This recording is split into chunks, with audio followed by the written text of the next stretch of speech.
Let's start this, and let us remember when dons were young and history was barely an embryo.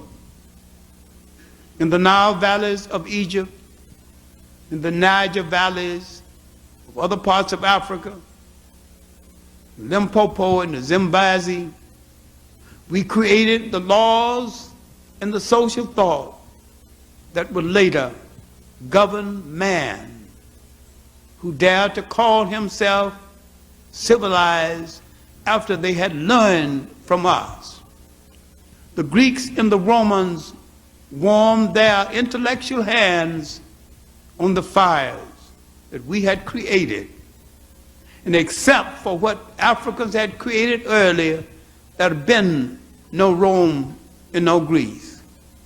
There was a time you stood at the center of the world.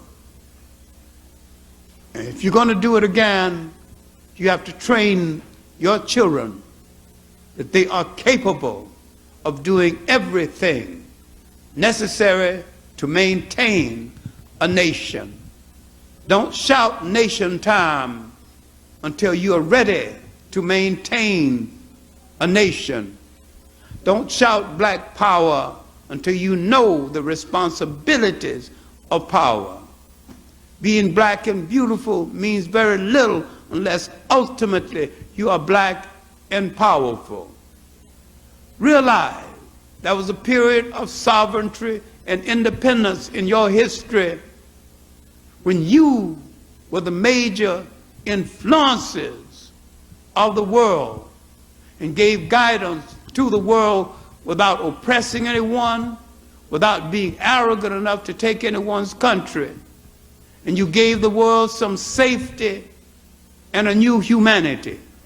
Once you recover your confidence, read your history properly, train your children to remember these things and build them again, you can say, we are capable of starting a revolution that will change the world. We need, each one of us, a partner in this revolution.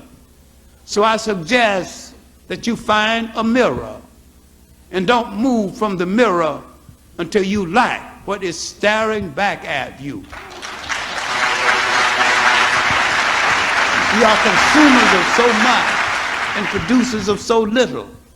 Now, if we began to produce the clothes we wear, the food we eat, build the houses we live in, and if you live in a brick house, you should own a brick yard. And you should start with your underwear. People are tired of me reminding them of this, but I maintain crudely, of people who cannot make their drawers cannot rule a nation.